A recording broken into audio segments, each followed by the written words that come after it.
السلام عليكم ورحمة الله وبركاته. بسم الله الرحمن الرحيم.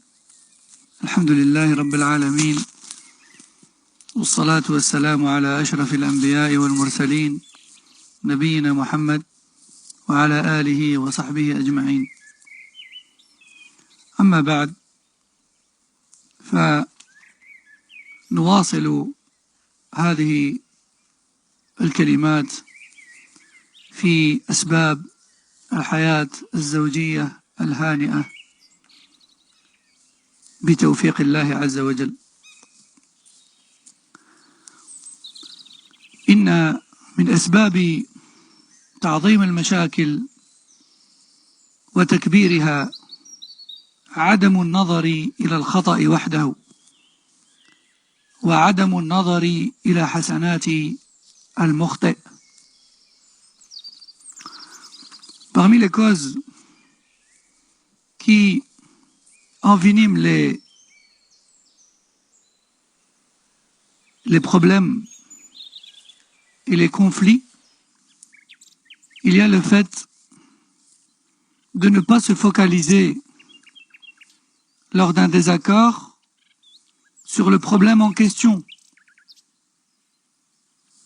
mais plutôt de généraliser et de faire ressentir à l'autre qu'il est en lui-même un problème dans sa vie et non pas la faute qu'il vient de commettre.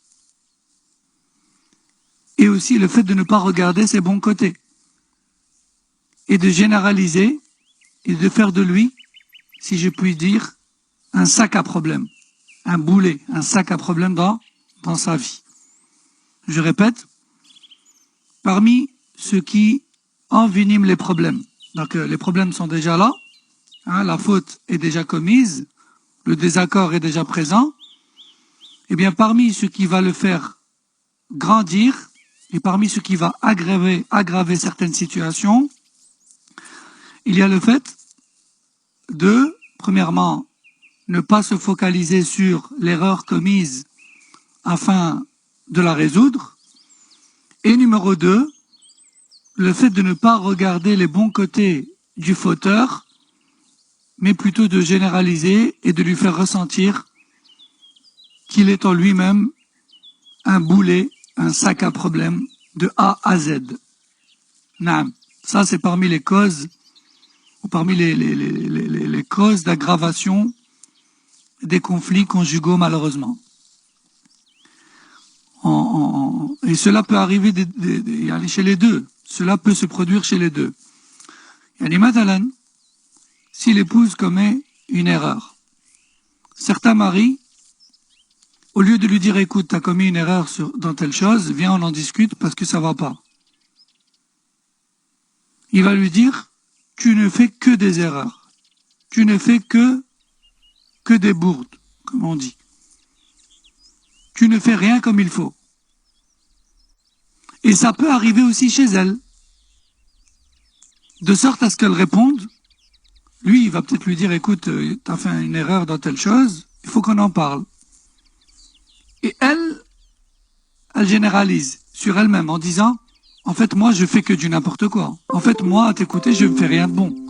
En fait, moi, je suis à éliminer de ta vie, je suis un boulet, etc. Alors que lui, il a bien ciblé le problème. Il a dit, écoute, tu as fait telle erreur, il faut qu'on en parle. Donc ça, c'est des erreurs à éviter. Autant chez celui qui relève un problème que chez celui qui a commis la faute. Donc le fait d'aggraver, le fait de ne pas cibler l'erreur, et de généraliser l'auteur de cette erreur en lui faisant ressentir qu'il ne fait que des erreurs. مما يهون وقع المشاكل حين حدوثها النظر من باب المحاسن ولا ينظر من باب الخطأ وحده. فلو وقعت بعض الأخطاء من أحد الزوجين حتى من أحد الزوجين التي لا تخل بالحياة الزوجية ولا تعتبر من القوادح العظيمة، فلا ينظر إلى الخطأ نفسه، لكن لينظر كم في صاحبه من المحاسن التي يجمل معها الصبر. يقول أحد الأزواج: زوجتي عندها نقص في بعض الجوانب التي تنفر منها أحيانا، وأراها جوانب سيئة، ولكن فيها من صفات الخير الكثير، فهي رقيقة القلب، فيها رحمة بوالدي وأولادي، كريمة سخية، ولذا فإني أتعامل معها من خلال هذه الجوانب الطيبة لا الجانب السيء، ولذا فإن حياتي تسير على ما يرام. إذن فلو نظر إلى العلاقة الزوجية من خلال هذه الأبواب، أليس ذلك كفيلا بأن يحقق الهدوء إلى حد بعيد؟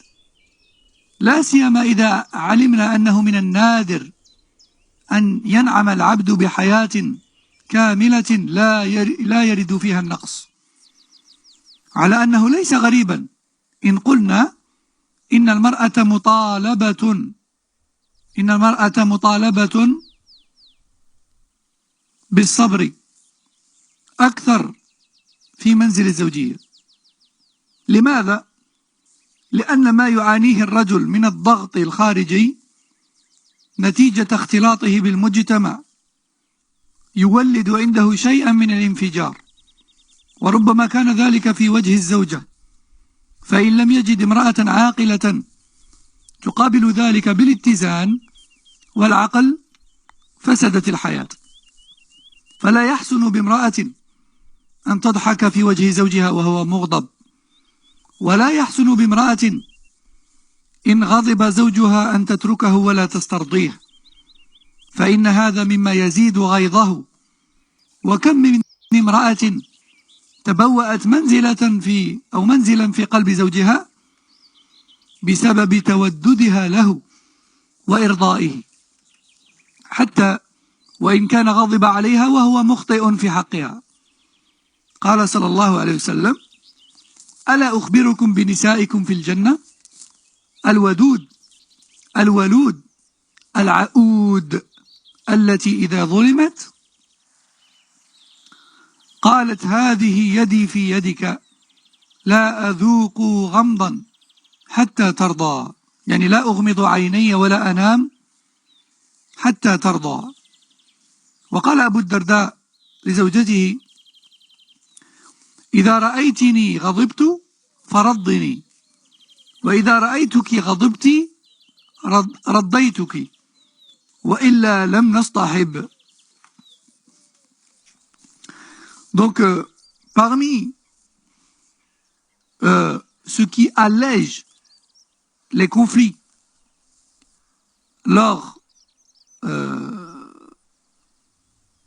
lorsque ceux-ci se produisent, il y a le fait de cibler l'erreur et le problème, et de se focaliser dessus, et de ne pas généraliser, et de ne pas aller à l'extrême. Surtout si ce souci ou ce problème ou cette erreur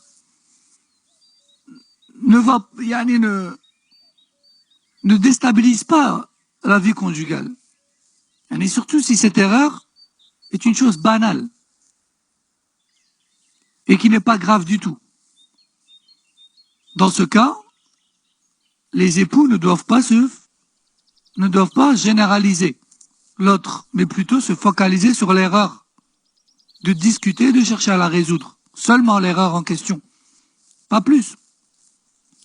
Et aussi, les époux se doivent de se rappeler des bons côtés de l'autre, car cela va les aider à patienter face à ce petit souci passager, Inch'Allah.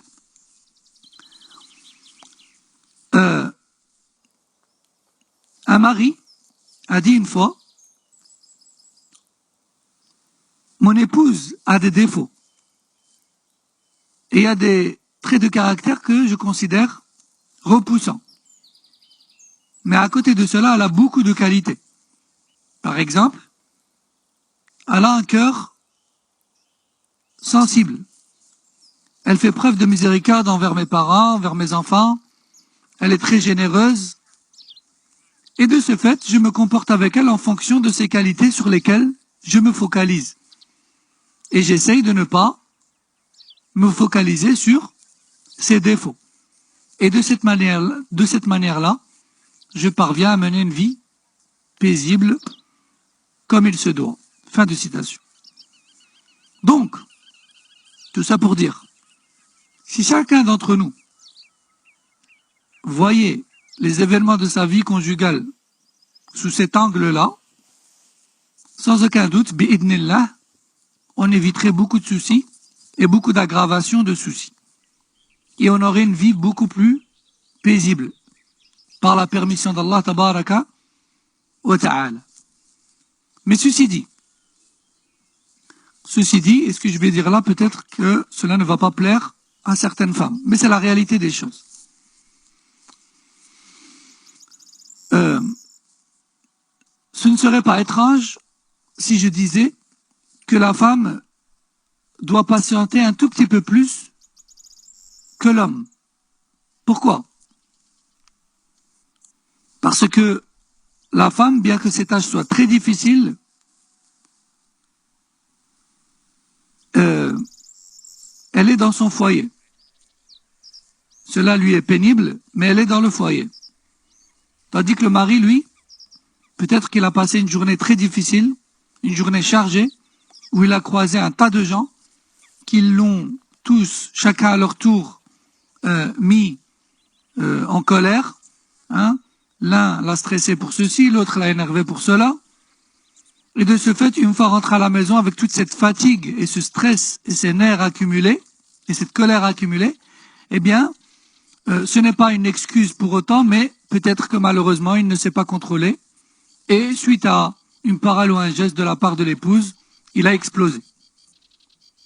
Eh bien, cet homme qui malheureusement a commis une erreur et a vidé, a déversé sa colère sur une personne innocente qui est son épouse, parce qu'elle était là au mauvais moment, au mauvais endroit, eh bien, cet homme qui vient de commettre cette erreur, s'il ne trouve pas face à lui une femme qui a une raison, une femme digne de raison, une femme douée de raison, une femme patiente, qui sait réagir à ce genre de situation, qui ne met pas de l'huile sur le feu, mais plutôt qui tente de le calmer, qui tente plutôt de l'adoucir, eh bien, évidemment, ce sera une cause de plus pour tout casser.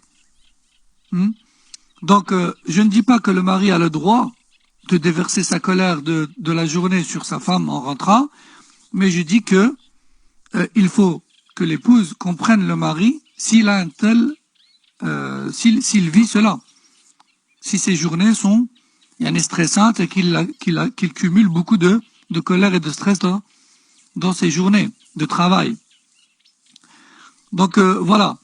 Aussi, il n'est pas correct ce que font certaines femmes, qui est de rire au visage de leur mari alors qu'il est en colère.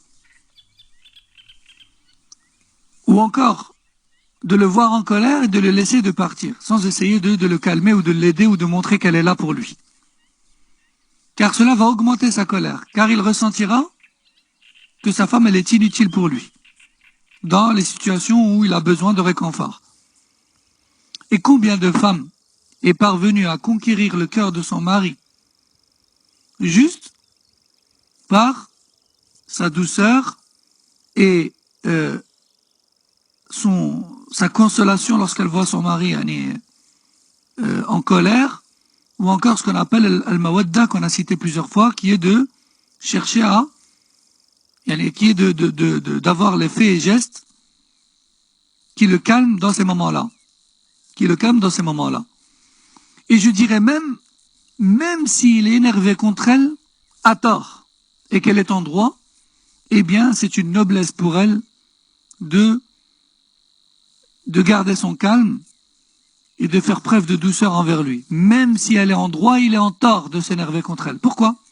Car le messager d'Allah, sallallahu alayhi wa sallam, a dit, voulez-vous, écoutez bien, chères sœurs, voulez-vous que je vous informe, voulez-vous que je vous parle des meilleures de vos femmes au paradis?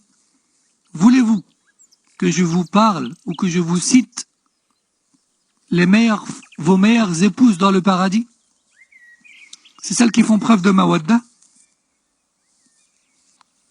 Donc, celles qui font ce qui plaît à leur mari. Aussi, al-waloud, celles qui sont fécondes.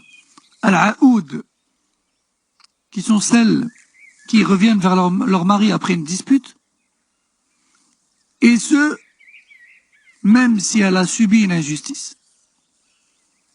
Elle prend la main de son mari et dépose la sienne dedans en disant « Voici ma main dans la tienne, je ne fermerai pas l'œil jusqu'à ce que tu agrées de moi. » Fin du hadith. Ça, c'est les meilleures épouses qui suivront leur mari au paradis.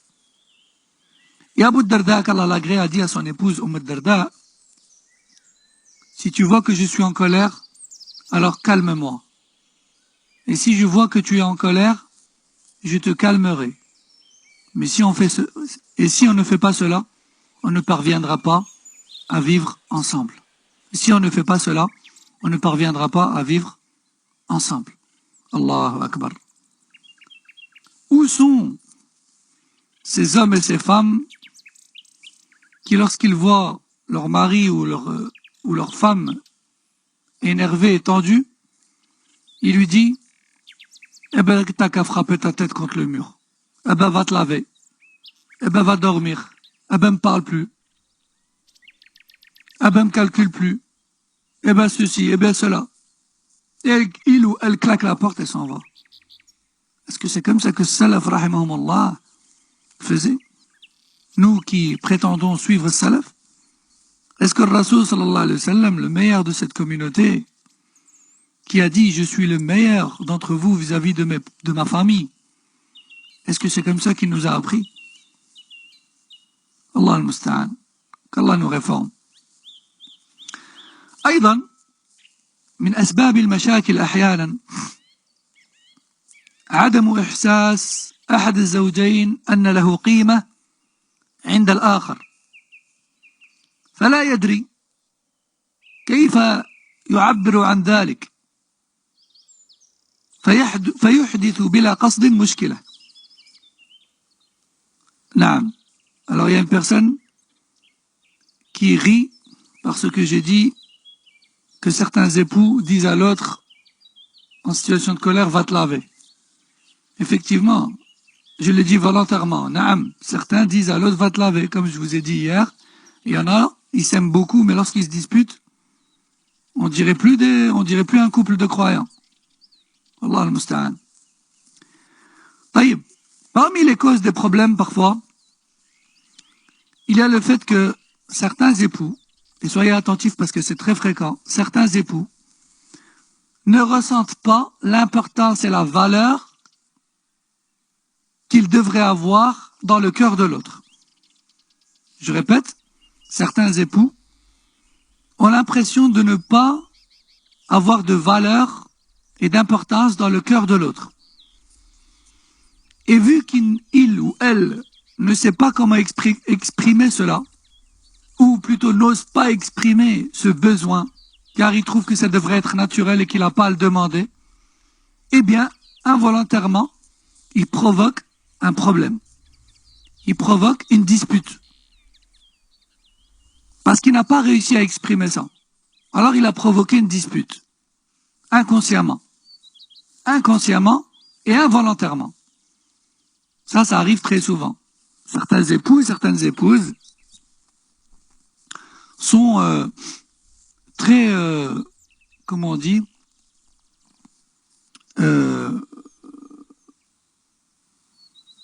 très réservées, voilà. Ce sont des personnes très réservées.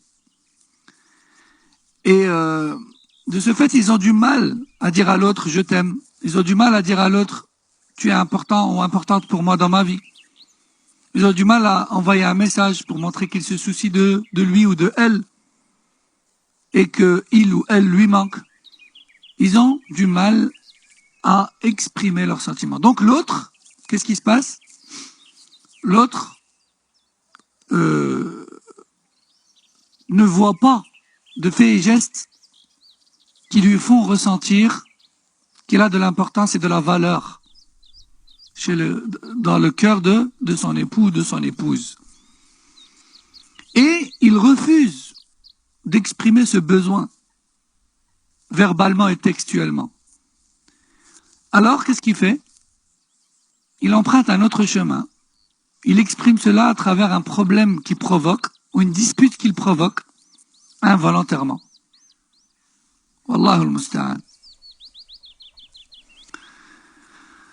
ربما أحيانا يكون الدافع الذي يدفع بالزوج لاختلاق المشاكل إحساسه بالنقص حين يفتقد زوجته في الوقت الذي يحتاجها فيه، فإذا داهمه الإحساس بالوحدة والحاجة إليها إذ بالمرأة بعيدة إما في عمل أو علاقات اجتماعية أو على الأقل بفكر شارد لا يدري كيف يخاطبه أو يحاوره. ألا ترى بعض الزوجات ألا ترى بعض الزوجات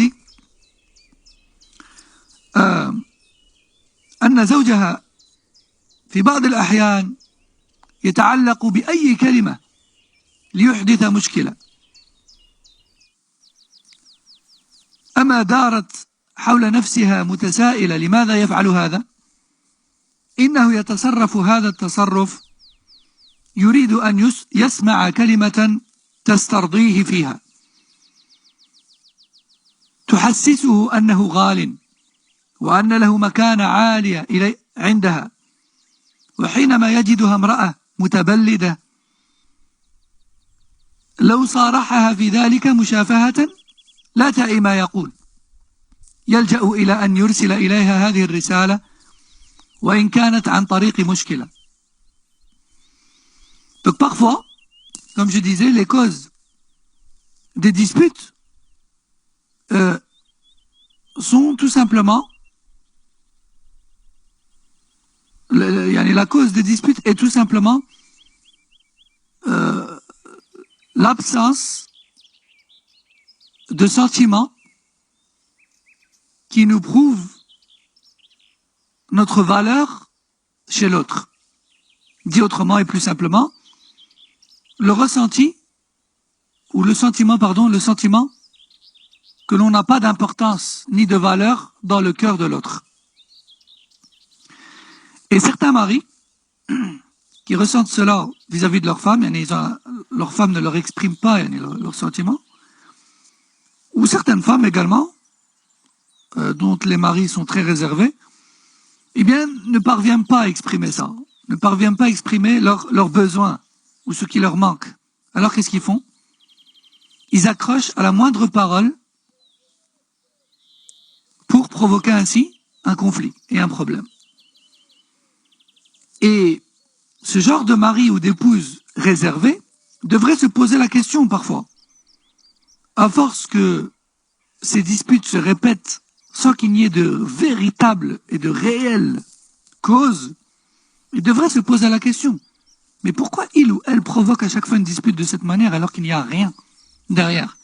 Certaines personnes, subhanallah, parmi les paranos de la sorcellerie et du mauvais œil et de la jalousie, ils pensent directement à l'occulte. Ah, je pense qu'on nous a ensorcelés. On se dispute tout le temps. Ah, je pense qu'on nous a porté l'œil. Ah, je pense qu'on nous a jalousés. Ah, je pense ceci. Ah, je pense cela. Alors que la raison, elle est toute bête. Peut-être tout simplement que tu ne lui donnes pas suffisamment d'importance. Et tu n'as pas suffisamment de gestes envers l'autre pour lui prouver que tu l'aimes et qu'il a de l'importance dans ton cœur, et qu'il a une grande place dans ton cœur. Subhanallah. Et c'est pour cela que l'autre exprime ce besoin à travers un problème, à travers une dispute, à travers un accrochage.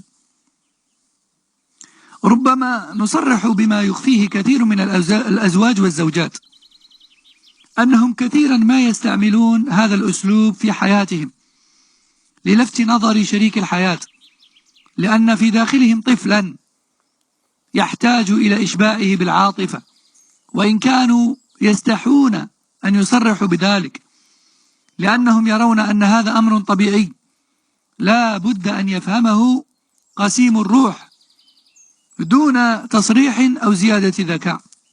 يعني لا يريد أن يصرح به، ولكن هذا التصور خطأ. وكثير من الناس كالصندوق المغلق لا يدرى ما به، فإذا وجد من يحسن فتحه فإذا بداخله أصناف الجوهر. Et il est intéressant de citer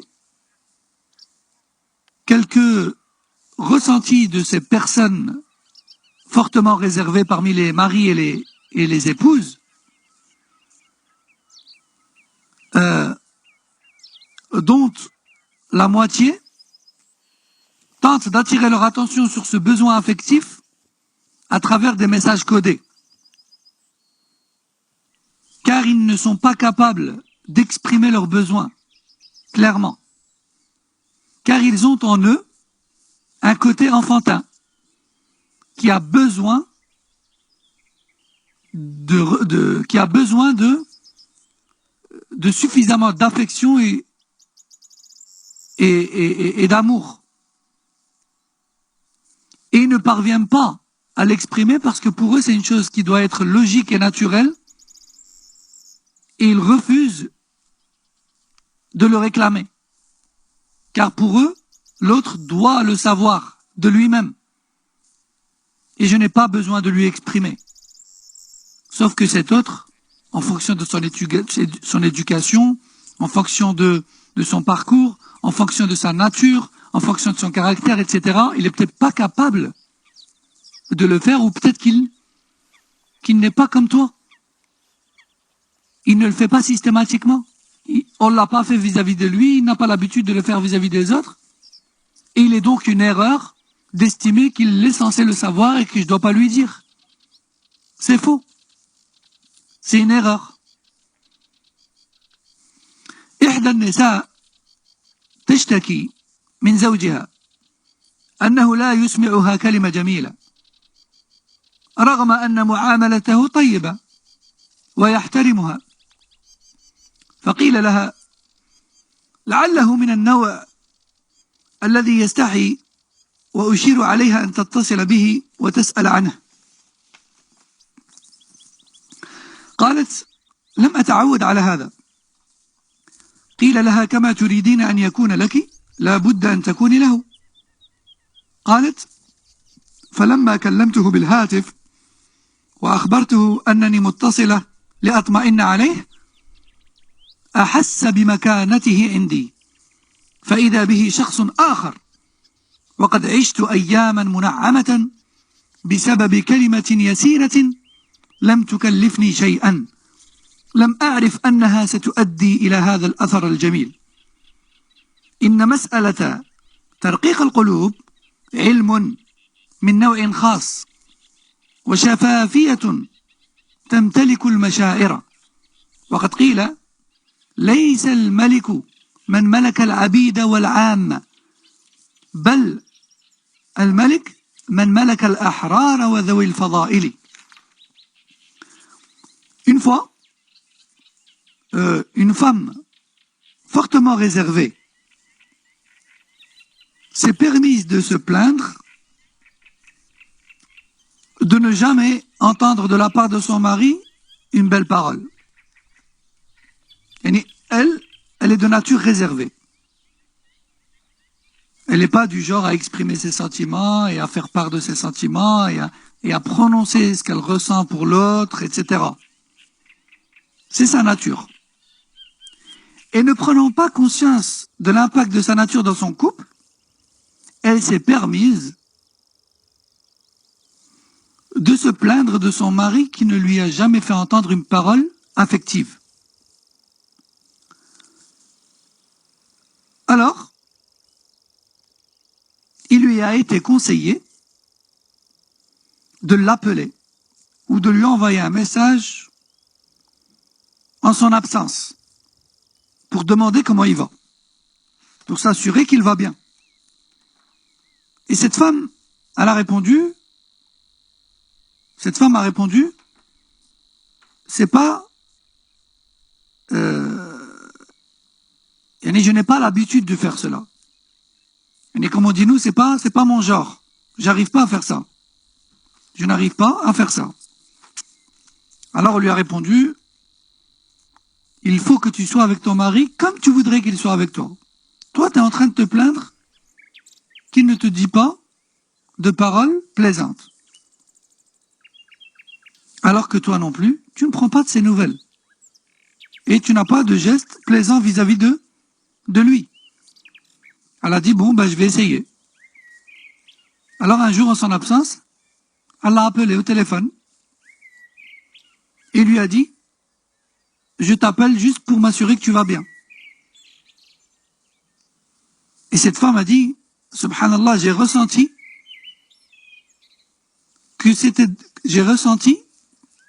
dans sa réaction qu'il a compris sa valeur dans mon cœur. Et il est devenu, à travers son comportement, quelqu'un d'autre avec moi. Et depuis ce jour-là, j'ai vécu des jours merveilleux avec lui.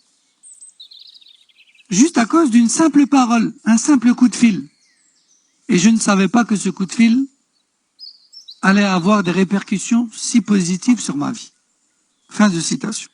Donc voyez mes frères et sœurs que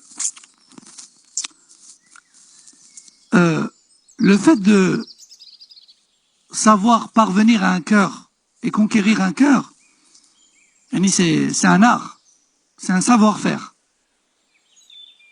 qui n'est pas donné à tout le monde et qu'il faut s'entraîner pour l'acquérir. Et comme le proverbe arabe dit, le véritable roi n'est pas celui qui possède les esclaves et les gens sans importance parmi les peuples. Mais le véritable roi, c'est plutôt celui qui parvient à conquérir les cœurs des gens libres et des gens nobles. Fin de citation. أيضا من أسباب المشاكل المقارنات مع الغير. المقارنات مع الغير مما يجب الحذر منه. نعم. Parmi les causes des problèmes de couple, il y a bien évidemment, et on ne peut pas faire une conférence sur les problèmes de couple sans le citer, les comparaisons faites avec les autres couples et avec les autres foyers. مما يجب الحذر منه حيث إنه من أعظم الأسباب التي تؤدي إلى دمار الحياة الزوجية. المقارنة سواء كانت من جهة الرجل حيث يتصور أن في النساء ما لا يوجد في زوجته، ولو نظر في حقيقة أمره لربما وجد في زوجته من الصفات ما تعجز عشرات النساء من اللحاق بها. لكن المصيبة أن النفس دائما تطمح إلى البعيد وتتوهمه أنه جمع من الصفات ما لا يوجد عند غيره، وما هو في واقع حاله إلا سراب وخدعة. وقد قال أهل الأدب: النساء أشباه، وما يرى في العيون والقلوب من فضل مجهولاتهن على معروفاتهن باطل وخدعة. بل كثير مما يرغب عنه الراغب مما عنده أفضل مما تتوق إليه نفسه منهن وإنما المترغب عما في رحله منهن إلى ما في رحال الناس كالمترغب عن طعام بيته إلى ما في بيوت الناس بل النساء أشبه من الطعام بالطعام وما في رحال الناس من الأطعمة أشد تفاضلا وتفاوتا مما في رحالهم من النساء وقد تقارن المرأة حياتها بحياة غيرها فلانة تسافر فلانة تفعل ولا تزال تكرر وتعيد وتزيد حتى يبغضها زوجها.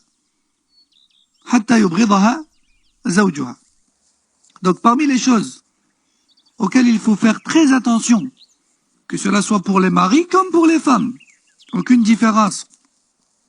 Parce qu'on reçoit parfois des messages qui nous disent qu'on fait des différences et qu'on favorise. Par Allah, il n'y a aucun favoritisme.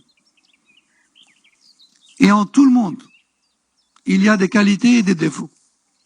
Et par Allah, tout le monde, y compris celui qui vous parle, a besoin de rappel et de réforme de temps à autre. Tout le monde sans exception. Tout comme tout le monde a des qualités, tout le monde a des défauts. Il faut absolument faire attention à cette cause, à cette énorme cause de conflit dans les couples, qui est de comparer avec les autres. Que cela soit la comparaison que l'homme fait entre sa femme et les autres femmes, ou que cela soit la comparaison des femmes entre leur mari et les autres hommes. Certains hommes s'imaginent que les autres femmes sont meilleures que la sienne, sont meilleures que les leurs, pardon. Alors que peut-être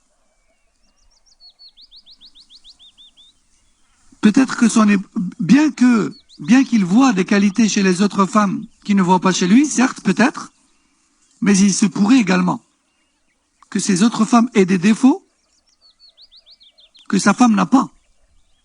Et donc on peut retourner la situation également. Et on peut dire que sa femme, à lui, a des qualités que ces femmes dont il ne voit que la surface n'ont pas. Et ça, c'est une catastrophe qui touche nos sociétés aujourd'hui. De plus, comme les sages parmi les Arabes anciens ont dit, la plupart des qualités que les hommes voient en surface chez les autres femmes ne sont qu'illusions. Pourquoi? Car ils ne voient pas leurs défauts. Et pour estimer la valeur d'une personne, homme ou femme, il faut exposer toutes les qualités et tous les défauts. Il ne faut pas se suffire d'une qualité ou deux. Et jeter par-dessus bord toutes les qualités de ta femme et comparer juste ces 2-3 qualités que tu as vues en cette autre femme à côté des défauts de ta femme. C'est une comparaison injuste. La balance a 2 côtés, pas un seul.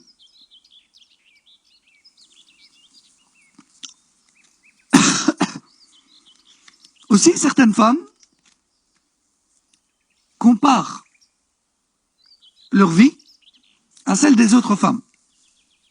Regarde, Fulana elle voyage, Fulana elle fait, Fulana son mari lui a offert telle et telle chose, et elle ne cesse de répéter et de rabâcher jusqu'à ce que son mari la déteste. Elle ne cesse de se plaindre jusqu'à ce que son mari la déteste. Et oui, naam, ce genre de choses sème, ou plutôt, élimine des degrés et des degrés d'amour dans le cœur du mari. Et fait diminuer les sentiments du mari. Car c'est comme si tu es en train de lui dire, tu m'offres une vie, Nul. Tu m'offres une vie qui ne ressemble à rien. La vie avec toi est nulle. Je préférerais être avec quelqu'un d'autre. Pour ne pas dire avec le mari de cette فلان.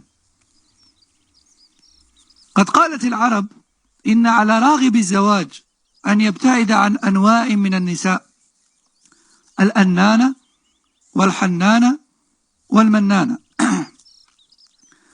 فالأنانة هي التي تكثر الأنين والشكوى في كل ساعة وفي كل وقت بسبب وبلا سبب.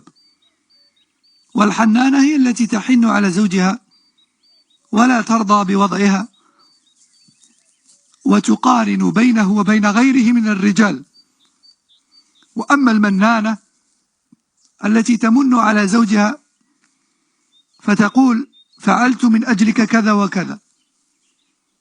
وكم هدمت المقارنة من البيوت وجعلتها خاوية بعد استئناسها.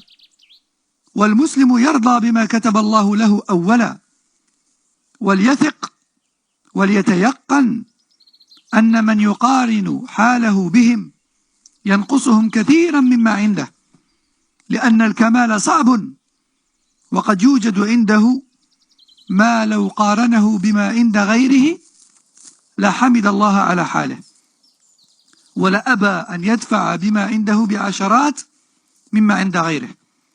فليست المسألة مسألة مادة وسفر وملابس ومعاصي بل المسألة راحة نفسية وبيت يقوم على المحبة والمودة. فإذا توفر لي ذلك فما يهمني ولماذا أشغل نفسي بمراقبة الناس حتى أجلب لنفسي الأحزان والهموم ولست بطائل شيئا.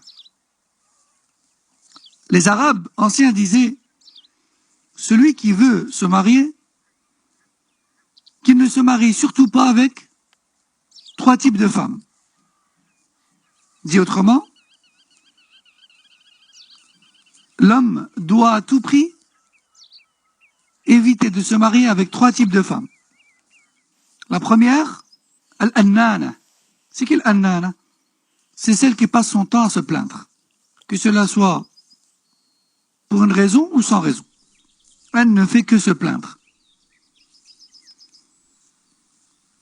Le deuxième type de femme, c'est l'hannana. C'est quelle hannana? C'est celle qui n'est jamais contente de ce qu'elle a. C'est celle qui n'est jamais contente de ce qu'elle a et elle passe son temps à se comparer aux autres femmes et à comparer son mari aux autres hommes. Et le troisième type de femme, c'est le mannana. Le mannana, c'est celle qui passe son temps à rappeler à son mari ce qu'elle a fait pour lui.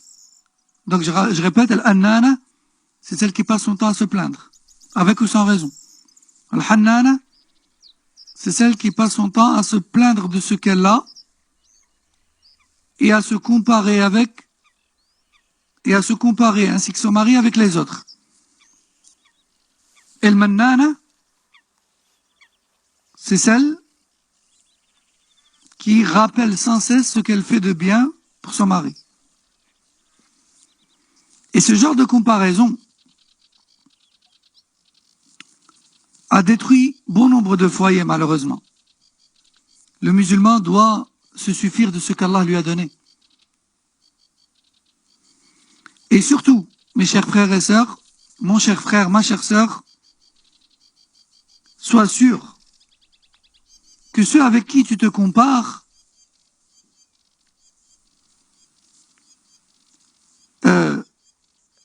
manquent de bienfaits qu'Allah t'a donné à toi. C'est-à-dire que de la même manière que tu vois chez eux des bienfaits que tu ne vois pas chez toi, eh bien sois sûr et sois certaine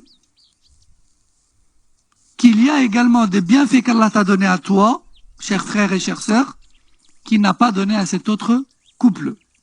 Sois-en sûr. Pourquoi? Car les gens parfaits, et les couples parfaits, et les foyers parfaits n'existent pas. Et crois-moi que si tu venais à découvrir les défauts et les manquements et les problèmes qu'il y a chez les autres, peut-être que tu n'échangerais pas ta vie avec la leur, combien même on te donnerait des sommes d'argent. Donc remercie Allah tabaraka wa ta'ala pour ce qu'il t'a donné, car ce n'est pas une question de voyage ou de vêtements, mais plutôt c'est une question de bien-être dans sa tête et dans sa peau, et de vie paisible dans ta maison et dans ton foyer, de mawadda mutuelle et de miséricorde mutuelle, et cela suffit amplement. Tu n'as que faire de la vie des gens et de ce qu'ont les gens. Pourquoi est-ce que tu perds ton temps à accumuler dans ton cœur les tristesses et les illusions à force de regarder les autres et ce qu'ils possèdent? Et malheureusement, certaines personnes vont même jusqu'à envier les autres dans les péchés qu'ils font. Subhanallah. Dans les péchés qu'ils font. Il y en a, ils sont fascinés par des péchés que les gens font. Subhanallah. Même dans les péchés, ils les envient. Aïdan, combien de temps il nous reste? À la fois, je vérifie combien de temps il nous reste. La hawla wa la quwwata illa billah.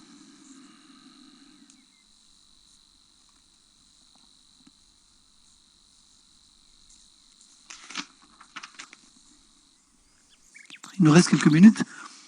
طيب. أيضا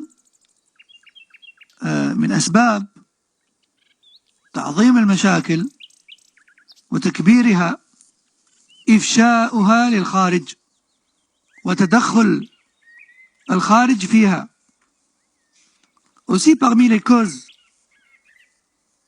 qui enveniment les problèmes déjà présents, et on ne peut non plus faire une conférence sur les conflits conjugaux sans citer cette cause de problème, il y a le fait d'extérioriser les problèmes privés du couple et du foyer. Et cette cause, elle est très fréquente. Et malheureusement, bon nombre de ceux qui disent il ne faut pas raconter ta vie aux gens, eux-mêmes racontent leur vie aux gens. Et malheureusement, même certains hommes qui sont censés encadrer et rappeler cette règle aux femmes, eux-mêmes agissent comme les femmes en cela. Car effectivement, les femmes ont un côté très, très sentiment et ont parfois du mal à garder en eux leur mal et leur tristesse. Alors malheureusement quoi? Elle a besoin de se confier et, grand malheureusement, parfois elle se confie à la mauvaise personne. Ça, c'est une chose. Mais ce qui est plus désolant encore, c'est le fait que certains de nos frères, qui sont des hommes et qui sont censés encadrer les femmes en cela et leur rappeler cela et régler les soucis en privé, eux aussi agissent comme leurs femmes. Alors qu'ils ne sont pas censés avoir cette faiblesse. Ils vont raconter leur vie aux gens. Ou bien encore, ils écoutent de la part des gens leurs problèmes privés. Puis vont les propager. Hein? Et ça, c'est une erreur. Un noble frère, Jazallahu khairan, justement m'a rapporté une histoire dans ce sens. Une fois un frère, Jazallahu khair, m'a dit que un frère lui a demandé de me transmettre une question. Donc ça, c'est un noble frère, mashallah, à qui il a été demandé de me transférer une question. Et donc ce frère qui a demandé à poser cette question, il dit, j'ai un ami qui est en ce moment en conflit avec sa femme. Et en ce moment, il rentre très tard, il ne dit pas où il était, et il se comporte très mal avec sa femme, etc., etc. Et sa femme veut que l'on vous rapporte ça et que vous donnez un conseil. Et moi, j'ai pas répondu à cette question directement. J'ai pas donné conseil directement pour sa question. J'ai plutôt dit à ce frère noble de poser la question à ce frère qui questionne. Et toi, Harry, comment tu sais que cette femme vit en ce moment ces problèmes-là? De plus, il rapporte pas cela de son ami qui se comporte mal, il rapporte ça de la femme de son ami. Alors comment tu le sais? Ah, mais en fait, elle s'est confiée à quelqu'un, elle s'est confiée à une copine qui, elle, s'est confiée à son mari, et son mari l'a rapporté à l'ami de son mari qui, lui, demande à ce noble frère de me poser la question. Alors regardez, subhanallah, comment cette sœur, croyant bien faire, malheureusement, elle a étalé sa vie. Et toute la ville maintenant connaît sa vie.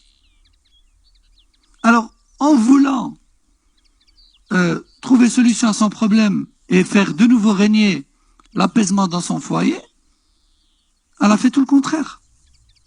Et puis au final, le jour où ils vont se réconcilier, où tout ira bien entre eux, les gens, eux, les verront toujours de la même manière.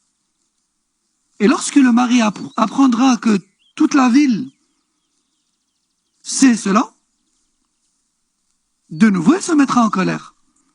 Donc le fait de raconter aux gens les problèmes privés et le fait de faire sortir de la maison les problèmes privés, c'est jamais bon. Et si vraiment cela doit se faire, car il n'y a pas eu de solution privée, alors seules les personnes dignes de confiance et responsables des époux doivent être mêlées. Allah Azza wa Jalla a dit dans le Coran, faites intervenir un juge de sa famille à lui, un juge de sa famille à elle, digne de raison et de droiture, qui vont discuter. Mais de là à raconter à toute la ville les problèmes privés, Allah al-Musta'an. Taïb. Je vois qu'on n'a plus de temps, c'est l'heure de la salat, et il est hors de question de vous laisser prier en retard. Donc on va s'arrêter ici pour aujourd'hui, Inch'Allah, on reprendra demain. Il nous reste probablement 1 ou 2 conférences maximum dans ce sujet, et on aura terminé la série.